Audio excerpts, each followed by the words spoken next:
Hello my lovelies, welcome back to our channel. நாம இன்னைக்கு பார்க்க போறது ஒரு புது சீரிஸ் தான். எப்படா இந்த சீரிஸ் ரிலீஸ் ஆகும்னு சொல்லிட்டு நாமெல்லாம் வெயிட் பண்ணாத நாளே இல்ல. கின் போர்ச் சீரிஸ்க்கு அப்புறமா ஆன் கிளவுட் 9ல வர ரெண்டாவது சீரிஸ் இந்த சீரிஸ். சரி சீரிஸ்க்குள்ள போயிடலாமா? ஒரு பக்கம் பயங்கர சீரியஸா போயிட்டு இருக்குது. ஹாஸ்பிட்டல்ல பேஷண்டோட பிளட் பிரஷர் பயங்கர வேகமா குறைஞ்சிருச்சு. ஆனா விஷுவல் சிக்னல் மட்டும் நார்மலா இருக்குதுன்னு சொல்லிட்டு இருக்காங்க. இன்னொரு பக்கம் நம்மளோட செகண்ட் மெயின் லீட் டைமை காட்டினா ரத்தமா வலியுது, பயங்கரமா வலிக்கும் போல அதுலயும் நடந்து வந்துட்டே இருக்கான். நடக்கிறதுக்கு கூட தெம்பு இல்லாம சேர்த்து புடிச்சிட்டு நடந்து வந்துட்டு இருக்கான். இன்னொரு பக்கம் பேஷண்டோட நிலைமையை காட்டினா சடனா ஹார்ட் பீட் எல்லாம் நிக்கிற மாதிரி தோணுதோடையுமே பயங்கர வேகமா ஃபர்ஸ்ட் எய்ட் பண்ணிட்டு இருக்காங்க.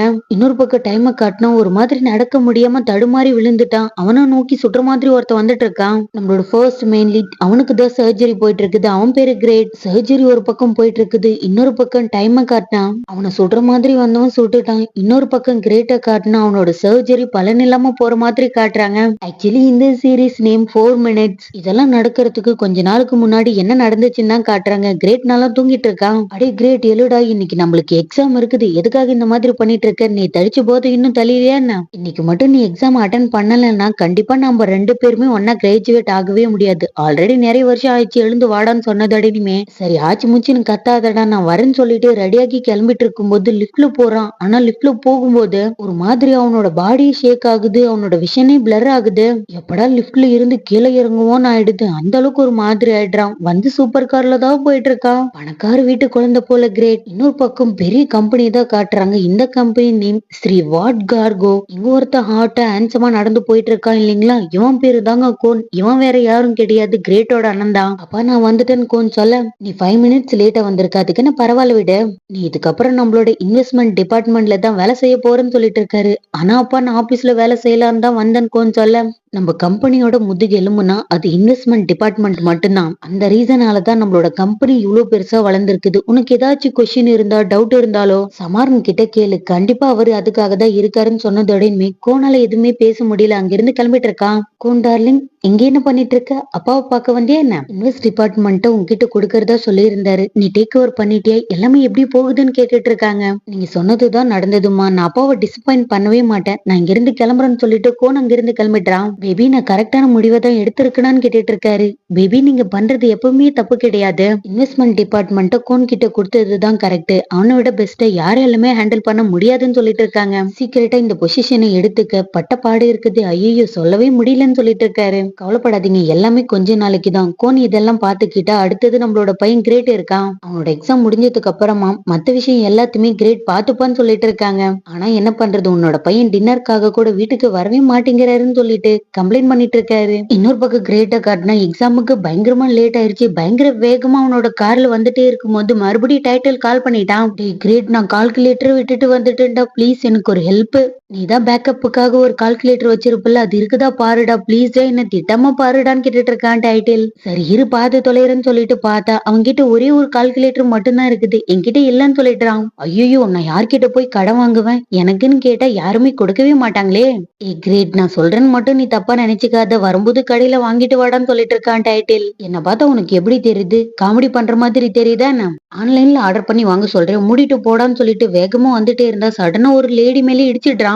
டி கிரேட், அது என்னடா சவுண்ட், கார் ஆக்சிடென்ட் ஆயிடுச்சான்னு சொல்லிட்டு டைட்டில் ஒரு மாதிரி பதட்டமா கேட்க, கிரேட் காரை விட்டு கீழே இறங்கி வந்து அந்த லேடிய பார்த்துட்டு பயங்கர வேகமா அங்கிருந்து கார் எடுத்துட்டு கிளம்பிடுறான். சடனா பயங்கர வேகமா அவனோட சோல் மட்டும் பின்னாடி போகிற மாதிரி கிரேட்டுக்கு தோணுது. ஃபைனலா ஃபர்ஸ்ட் எங்க டைட்டில் கூட பேசணும் அந்த இடத்துக்கு வந்துட்டான். ஹலோ கிரேட், நான் பேசுறது கேக்குதான்னு சொல்லிட்டு டைட்டில் ஒரு பக்கம் கத்திட்டே இருந்தா கிரேட் கண்டுக்கிற மாதிரியே தெரியல. வெளியில போய் பார்த்தா கார் நார்மலா தான் இருக்குது. சரி ஓகேன்னு சொல்லிட்டு மறுபடியும் கிளம்பும் போது ரோட்ல யாராச்சும் வராங்களான்னு சொல்லிட்டு அக்கம் பக்கம் பார்த்துட்டு போயிட்டே இருக்கான். கரெக்டா கிரேட்டோட கார் வரும்போது ஒரு லேடி பயங்கர வேகமா வேணும்ட்டே ஓடி வந்து விழுந்துடுறாங்க கிரேட்டோட கார் முன்னாடி. மேடம் நீங்க நல்லா தானே இருக்கீங்க, இருங்க நான் ஆம்புலன்ஸுக்கு கால் பண்றேன்னு சொல்லிட்டு கிரேட் கால் பண்ணா வேணாம்னு சொல்லிட்டு இருக்காங்க.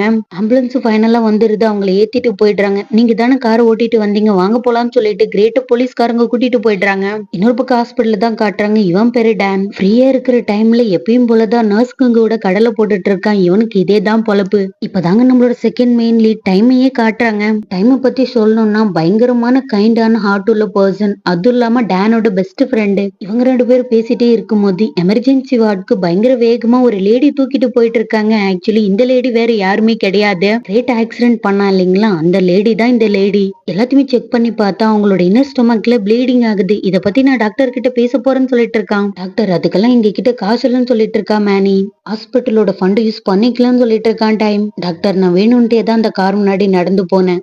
எனக்கு வாழ்றதுல விருப்பம் கிடையாது. அதனாலதான் நான் அந்த மாதிரி பண்ணேன்னு சொல்லிட்டு இருக்காங்க மேனி. சாகறதுக்கு 1000 காரணம் இருந்தாலுமே வாழ்றதுக்கு ஒரே ஒரு காரணம் மட்டும் போதும் டைம் சொல்ல. உங்களுக்கு யாராச்சும் ரிலேட்டிவ்ஸ் இருக்காங்களான்னு கேட்டுட்டு இருக்கான் டேன். எனக்குன்னு ஒரே ஒரு பையன் மட்டும் இருக்கான். ஆனா அவனும் இதுக்கு மேல என் கூட இருக்க மாட்டான்னு சொல்லிட்டு இருக்காங்க மேனி.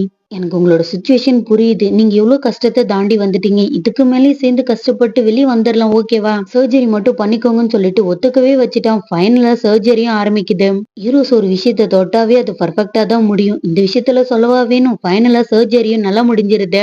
எல்லாத்தையும் முடிச்சிட்டு டைம் பயங்கர டயர்டா வெளியே வந்தா டேனோட தொல்லை தாங்கவே முடியல. ஒரு மைஸ்டீரியஸான பாக்ஸ் தூக்கிட்டே திரும்பிட்டு இருக்கான். டேன் எப்பவுமே இதை தூக்கிட்டே திரிவியான்னு டைம் கேட்க, ஆமா நான் இதை எப்பவுமே தூக்கிட்டே தான் திரிவேன். நான் பண்ண ரிசர்ச் பத்தி பேஷண்ட் கிட்ட சொன்னா அவங்களுக்கு ஹார்ட் அட்டாக்கே வந்துருச்சுன்னு சொல்லிட்டு பயங்கர கிட்ட வந்து பேசிட்டு இருக்கான் டேன். பைத்தியக்காரத்தனமா பேசிட்டு இருக்காதுடான்னு சொல்லிட்டு பேசிட்டே இருக்கும்போது கரெக்டா டைம்க்கு கால் வந்து தடின்மே டேன் அங்க இருந்து கிளம்பிடுறான். இன்னொரு பக்கம் கோனை காட்டினா உன்னோட புது பிசினஸ் எல்லாம் பார்க்க போயிட்டான். சொல்ல போனா பினான்சியல் டிபார்ட்மெண்ட் ஃபுல்லாவே இல்லீகலா தான் இருக்குது. அங்க இருக்கிற எல்லாத்தையுமே காட்டுறதுக்காக சாமரன் தான் கூட்டிட்டு வந்திருக்காரு. கம்பெனியோட பேக் போனா இந்த டிபார்ட்மெண்ட் தான் இருக்குதுன்னு அப்பா சொன்னாரு. இத பத்தி நீங்க என்ன நினைக்கிறீங்கன்னு கேட்டுட்டு இருக்காங்க கோன். இந்த கேம்பிளிங்கால ஒரு நிமிஷத்துல நம்ம மில்லியன் கணக்குல சம்பாதிக்கிறோம். அதனாலதான் உங்களோட அப்பா சொல்லியிருப்பாரு, நீங்க ஃபர்தரா பாருங்க, அவுட் சைட் மட்டும் தான் பார்க்க போறீங்கன்னு சொல்லிட்டு இருக்காரு. எல்லாருமே வேலை செஞ்சுட்டே இருக்கும்போது கோணம் மட்டும் ஒரு பொண்ணு வச்சுக்கன்னு வாங்காம வாட்ச் பண்ணிட்டே இருக்கா அந்த கேம்பிளிங் குரூப்ல. ஃபைனலா சாமன் என்ன பண்றான்னா பினான்சியல் டிபார்ட்மெண்ட் சம்பந்தப்பட்ட டாக்குமெண்ட், அதுவும் இல்லாம மணி சம்பந்தப்பட்ட டாக்குமெண்ட் எல்லாம் காட்டுறதுக்காக ஒரு ரூம்க்கு கூட்டிட்டு போனா கோணம் வாட்ச் பண்ணிட்டே இருந்த அந்த பொண்ணு தண்ணி தூக்கிட்டு பின்னாடி வந்துடுறா. உன்னை யாரு உள்ள விட்டாங்கன்னு சொல்லிட்டு பயங்கரமா சாமன் திட்டி அனுப்பிடுறாரு. ஒரு வழியா எல்லாத்தையுமே முடிச்சிட்டு வரதுக்குள்ள அன்னைக்கு நைட்டும் ஆயிடுது. கோனுக்கு ஆல்ரெடி ஒரு பாய் ஃப்ரெண்ட் இருக்கான். இவன் பேரு டோன் கலா, ஷார்ட்டா டோனுன்னே கூப்பிட்டுக்கலாம். இன்னைக்கு நடந்த விஷயத்தை எல்லாத்தையுமே சொல்லிட்டு இருக்கான். சொல்ல போனா டோனை பயங்கர சொகுசா தான் வச்சிருக்கான் கோன். ஆனா இந்த டோன் பையன் அமைதியா இல்லாம எப்பவுமே கோனோட காசுல வாழக்கூடாதுன்றதுக்காக அவனோட தேவைக்கேற்ற அளவுக்கு காசு அவனே சம்பாதிச்சுக்கிறான். அந்த அளவுக்கு ஒரு நல்ல மனுஷனா இருக்கான் டோன். இவங்க 2 பேருமே பேசுறதுக்காகவா வந்திருப்பாங்க? எப்பயும் போலதான் அஜால் குஜாலா இருக்க ஆரம்பிச்சுட்டானுங்க. எனக்கு பர்சனலாவே சொல்றேங்க, கோன் அவ்வளவு சூப்பரா இருக்கான். இவன் வேற ஹாட்டா இருக்கிறதுனால வச்சுக்கன் வாங்காம பாத்துட்டே இருந்தனா பாத்துக்கோங்களேன். ஒரு சில ராவான சீன்ஸ் எல்லாம் பார்க்கும்போது வேற லெவல் இருக்குதுல்ல. ஆன்க்ளோட் 9ல வர எல்லா சீரீஸுமே இந்த மாதிரி ரவாதான் இருக்கும் போல. பயங்கர செக்ஸியா போயிட்டு இருக்குது. இந்த மாதிரி விஷயத்துல இவனுங்களை அடிச்சுக்கிறதுக்கு ஆளே கிடையாது. ஃபைனலா ஒரு வழியா எல்லாம் முடிஞ்சதுக்கு அப்புறமா 2 பேருமே ரெஸ்ட்ல தான் இருக்காங்க. டோனால இதை ஏத்துக்கவே முடியல. மறுபடியும் அவன் கண்டினியூ பண்ண ஸ்டார்ட் பண்ணிட்டான். சடனா கோனோட போன் ரிங் ஆக ஆரம்பிச்சிருச்சு. ஹலோ நீ எங்க இருக்குன்னு கேட்டுட்டு இருக்காரு கோனோடப்பா. சாரிப்பா ஃபாசாய் கூட நான் சாப்பிட்டுட்டு இருக்கேன்னு சொல்லிட்டு இருக்கான் கோன். ஆனா ஃபாசாய் அவனோட அப்பா கூட இருக்கிற மாதிரி எனக்கு தோணுது. அப்படிதான் அவரோட அப்பா சொன்னாருன்னு சொல்லிட்டு இருக்காரு கோனோட அப்பா. சாரிப்பா நான் இப்பவே வரேன்னு சொல்லிட்டு காலை கட் பண்ணிட்டு, பேபி நான் இன்னொரு டைம் வரேன்னு சொல்லிட்டு அங்கிருந்து கோன் கிளம்பிட்டான். ஃபேமிலி டின்னர் தான் போயிட்டு இருக்குது. ஆனா என்ன பண்றது, கிரேட் வந்ததுடனே பிளேட்டை எடுத்துட்டு போய் டேடுக்கு ஆப்போசிட்ல உட்காந்துட்டு இருக்கான். கிரேட் நீ இந்த மாதிரி பண்றத நீ எப்பதான் விட போறன்னு எனக்கு தெரியல. போலீஸ் கிட்ட இருந்து எல்லா பிரச்சனையும் தீர்த்துட்டு உன்னை வெளியே எடுத்துட்டு வரதுக்குள்ள என்னோட மண்டையே வெடிச்சே போயிடுச்சு. எதுக்காக இந்த மாதிரி பண்ணிட்டு இருக்க? நீ பைத்தியக்காரத்தனமா பண்றது எப்ப நிறுத்த போறியோ தெரியல. நல்ல வேலை அந்த பொம்பளை சாக்கலன்னு சொல்லிட்டு இருக்காரு. பேபி எதுக்காக நம்மளோட பையனை திட்டுறீங்க? நல்ல வேலை கிரேட்டுக்கு எதுவுமே ஆகல, அதுவே நமக்கு போதாதா? கிரேட் நான் ஒரு ஃபிளவர் ஆர்டர் பண்றேன், நாளைக்கு அதை எடுத்துட்டு போய் அந்த லேடியை பார்த்துட்டு வந்துடு. வரும்போது ஞாபகமா ஒரு போட்டோ எடுத்துட்டு வந்துடு. நம்ம சொல்ல போட்டோ எதுக்காகமா எடுக்கணும்? அதுக்கெல்லாம் எந்த அவசியமும் கிடையாதுன்னு சொல்லிட்டு இருக்கான் கிரேட். மத்தவங்க எல்லாம் என்ன நினைப்பாங்க, நம்ம பண்ணத்துக்கு ரெஸ்பான்சிபிலிட்டி எடுத்துக்கலன்னு நினைப்பாங்க. அதனாலதான் நான் சொல்றேன். சரி ஓகே பேசினதெல்லாம் போதும், சாப்பிடலாம்னு சொல்லிட்டு சாப்பிட்டா மையான அமைதியா போயிட்டு இருக்குது. கிரேட் கோன் கூட தான் வந்துட்டு இருக்கான். என்னை இங்கவே டிராப் பண்ணிட்டு நான் இங்க இருந்து கிளம்புறேன்னு சொல்லிட்டு கார்ல இருந்து இறங்கினவன் அவனோட வாட்ச பார்த்தா 11 மணி ஆயிட்டு இருக்குது. எப்படி 11 மணி ஆயிட்டு இருக்கோம்? கோன் ஒரு நிமிஷம் வெயிட் பண்ணு, I am really sorry nothing சொல்லிட்டு அவன் பாட்டுக்கு அங்கிருந்து கிளம்பி போய் ஒரு இடத்துல உட்காந்துக்கிட்டு சிகரெட் குடிக்க எடுத்துட்டு இருக்கான். கிரேட் நான் உன்கிட்ட எத்தனை டைம் சொல்லியிருக்கேன், நீ இன்னுமா இதை ஸ்டாப் பண்ணல?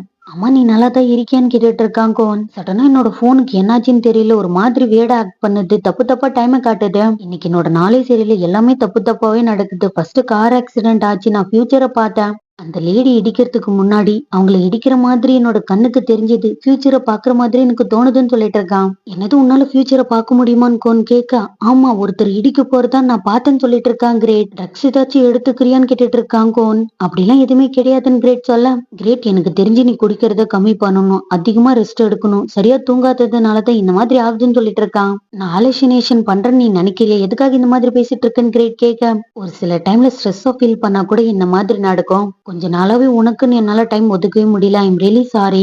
ஆனா எனக்கு உன் மேல நிறைய அக்கறை இருக்குது கிரேட், அதை நீ புரிஞ்சுக்கணும். இந்த ஒரு வருஷம் உன்னோட காலேஜ் முடிச்சதுக்கு அப்புறமா உன்னோட லைஃப நீ சீரியஸா எடுத்துக்கணும்னு சொல்லிட்டு இருக்காங்க. நீ என்ன அப்பா மாதிரியே பேசிட்டு இருக்கன்னு கிரேட் கேட்க, நான் எப்பவுமே உன்னோட நல்லதுக்கு மட்டும்தான் சொல்லுவேன்னு சொல்லிட்டு இருக்காங்க. இப்ப நீ அம்மா மாதிரியும் பேசுறேன்னு கிரேட் சொல்ல, அப்பா மாதிரி ஒருத்தர் இருந்தா மட்டும் போதும்னு சொல்லிட்டு இருக்கான். அம்மா நீ அம்மாவை மிஸ் பண்றியான்னு கிரேட் கேட்க, கண்டிப்பா, ஆனா ரொம்ப நாள் ஆயிடுச்சுன்னு சொல்லிட்டு இருக்காங்க. அப்படின்னா நீ கிழவன் ஆயிட்டியான்னு கேட்டுட்டு இருக்கான் கிரேட். நம்ம 2 பேருக்கும் நடுவுல ஒரு வருஷம் மட்டும்தான் கேப், எதுக்காக இந்த மாதிரி பேசிட்டு இருக்கேன்னு சொல்லிட்டு அண்ணன் தம்பிங்க 2 பேருமே ஃபன் பண்ணிட்டு இருக்காங்க. இன்னொரு பக்கம் டைமை காட்டினா எப்பயும் போலதான் வேலையெல்லாம் முடிச்சுட்டு லேட்டா வந்துட்டு இருக்கான். இவனுக்குன்னு இருக்கிறது பாட்டி ஒண்ணுதான். பாட்டி டிஸ்டர்ப் பண்ண கூடாதுன்னு சொல்லிட்டு மெதுவா போன கொட்ட மாதிரி நடந்து வந்தா பாட்டி நடு வீட்டுல உட்காந்துட்டு இருக்குது. தயவு செய்து மறைஞ்சு மறைஞ்சு வர மாதிரி நடிச்சிட்டு வராது, எனக்கு ரொம்ப பயமா இருக்குது, ஹார்ட் அட்டாக்கே வந்துரும் போலன்னு சொல்லிட்டு இருக்குது பாட்டி. அத நான் தான் சொல்லணும். பாட்டிமா எதுக்காக இந்த மாதிரி பண்ணிட்டு இருக்கீங்க, ஆல்ரெடி உங்களுக்கு பிளட் சுகர் ஹை லெவல்ல இருக்குது, நீங்க இதே மாதிரி சாப்பிடாம ஃபுட்டை கட் பண்ணிட்டே இருந்தா கண்டிப்பா உங்களோட பிளட் சுகர் அதிகமாயிடும். தயவு செய்து எனக்காக வெயிட் பண்ணாம நல்லா சாப்பிடுங்கன்னு சொல்லிட்டு இருக்கான் டைம். நான் என்ன பண்றது, நீ சொல்ற மாதிரி சாப்பிட்டா நான் பயங்கரமா வெயிட் போட்டுருவேன், ஆல்ரெடி ஓவர் வெயிட்டா தான் இருக்குன்னு சொல்லிட்டு இருக்குது பாட்டிமா. அதெல்லாம் எனக்கு தெரியவே தெரியாது, நீங்க சாப்பிட்டே ஆகணும்னு சொல்லிட்டு கட்டாயப்படுத்தி ஊட்டிட்டு இருக்கான். அடுத்த நாள் காலையில கிரேட்ட காட்டினா நல்லா தூங்கிட்டு இருக்கான். நேத்து நடந்த ஆக்சிடென்ட் மட்டும்தான் அவனோட கனவா வந்துட்டு இருக்குது. பயங்கர வேகமா எழுந்துட்டான். இன்னொரு பக்கம் டேன காட்டினா அவனோட பேஷண்ட் கூட தான் பேசிட்டு இருக்கான். டாக்டர் சடனா எனக்கு வியர்டான தாட்ஸ் விஷயம்லாம் வருது, நானே ஆப்ரேட்டிங் டேபிள்ல படுத்திருக்கிற மாதிரி சர்ஜரி போயிட்டு இருக்கிற மாதிரி நானே பாக்குறேன்னு சொல்லிட்டு ஒரு லேடி சொல்லிட்டு இருக்குது. இன்னொரு லேடி என்ன சொல்லுதுன்னா, எல்லாருமே ஒயிட் ட்ரெஸ் போட்டுக்கிட்டு என்ன சுத்தி இருக்காங்க, ஆனா அது டெம்பிள் மாதிரி தோணுதுன்னு சொல்லிட்டு இருக்குது இன்னொரு லேடி. பேசிக்காவே ஒயிட் யூனிஃபார்ம்னா அது நர்ஸ் மட்டும் தான் போடுவாங்கன்னு சொல்ல, இல்ல டாக்டர் அவங்க எல்லாம் புத்த தொழுவின்னு சொல்லிட்டு இருக்குது அந்த லேடி. இன்னொரு பக்கம் கிரேட்ட காட்டினா அவனோட அம்மா சொன்ன மாதிரி தான், ஆக்சுவலி அது அவனோட அம்மா கிடையாது, அவனோட ஆன்டி. ஃபிளவர் புக்கை எடுத்துக்கிட்டு லிப்ட்ல போகும்போது அவனுக்கு எதுவுமே ஆகல, சொல்ல போனா ஹாஸ்பிட்டல் லிப்ட்ல மட்டும்தான் இந்த மாதிரி இருக்குமோ அப்படின்னு நெஞ்சு பிடிச்சிட்டு தான் போயிட்டு இருக்கான். மேனி ரூமோட அட்ரஸ கேட்டு ரூமுக்கு போனதோடையுமே மேனி நல்லா ரெஸ்ட் எடுத்துட்டு இருக்காங்க. நீங்க ரெஸ்ட் எடுக்கிறீங்களா, ஐம் ரியலி சாரி, இந்த ஃபிளவர்ஸ் நான் இங்க வைக்கிறேன்னு சொல்லிட்டு போனை எடுத்து போட்டோ எடுக்கலாம்னு போறான். அவனால முடியல, அங்கிருந்து கிளம்ப பாக்குறான். ஸ்வீட்டி கொஞ்ச நேரம் மட்டும் எனக்காக இரு ப்ளீஸ், எனக்கு தெரிஞ்சு என்னோட பையனுக்கு என்ன வயசாகுதோ அதே வயசுதான் உனக்கும் ஆகும் போல. ஸ்வீட்டி நீ எதுக்காகவும் கவலைப்படாத, உனக்கு பிரைட்டான ஃபியூச்சர் இருக்குது, அது மட்டும் எனக்கு நல்லா தெரியுது. நான் பண்ண ப்ராப்ளத்தை நினைச்சு நீ கவலைப்படாத, ஏன்னா நான் தான் உன்னோட கார் முன்னாடி நடந்து வந்தேன், அதை நான் ஆல்ரெடி போலீஸ் கிட்ட சொன்னேன்னு சொல்லிட்டு மேனி சொன்னதோட நீ ரொம்ப தேங்க்ஸ்ன்னு சொல்லிட்டு அங்கிருந்து கிளம்பிட்டான். கிரேட் வேகமா போகும்போது டைம் இடிச்சிடுறான். டைமோட டாக்குமெண்ட் எல்லாம் கீழே விழுந்துடுது, சாரி கூட சொல்லாம போயிட்டு இருக்கான். பயங்கரமா கடுப்பாடுறான் டைம். சடனா கிரேட்டோட போன் கீழே விழுந்துருது. ஹாஸ்பிட்டல் இருக்கிற லைட் எல்லாம் ஆஃப் ஆகி ஆன் ஆகுது. ஒரு மாதிரி நெஞ்சு வலிக்க ஆரம்பிச்சிடுது. கிரேட் மேனிய ஃபர்ஸ்ட் டைம் பார்க்க வரும்போது டைம் என்ன ஆயிருக்குன்னா 1 மணி 10 நிமிஷமா இருந்திருக்கும். மேனி பார்த்துட்டு வெளியே வரும்போது 1 மணி 14 நிமிஷமா இருக்குது.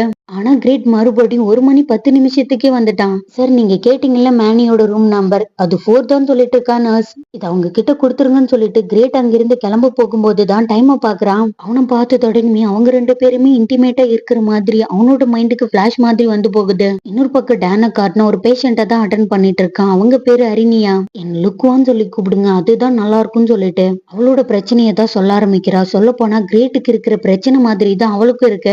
நடக்கிற எல்லாமே ரியலா தெரியுது, அதுவும் இல்லாம என்னோட ஃபியூச்சர் 4 மினிட்ஸ்க்கு முன்னாடியே எனக்கு தெரிஞ்சிடுதுன்னு சொல்லிட்டு இருக்கா. டைம் எந்த ரூம்குள்ள போனானோ அந்த ரூமுக்கு வெளியில தான் கிரேட் நின்னுட்டு இருக்கான். இதுக்கும் மேல இங்க இருந்தா டைம் தான் வேஸ்ட் ஆகும், சரி ஓகே இங்க இருந்து கிளம்பலாம்னு சொல்லிட்டு வேகமா திரும்பும் போது மறுபடியும் டைம் இடிச்சிடுறான். இதுக்கு முன்னாடி எதுவுமே கண்டுக்காத மாதிரி போன கிரேட் இந்த டைம் என்ன பண்றான்னா, கீழே விழுந்த டாக்குமெண்ட் எல்லாம் எடுத்து கொடுக்கும் போது 2 பேரோட கண்ணும் ஒன்னோட ஒண்ணு மோதிக்குது. ஃபியூச்சர்ல என்ன நடக்க போகுதுன்னு சொல்லிட்டு டைமுக்கு தெரியாது, ஆனா கிரேட்டுக்கு தெரியும் இல்லையா, அதனால வச்சுக்கன்னு வாங்காம பாக்குறதோட இந்த எபிசோட் முடியுது.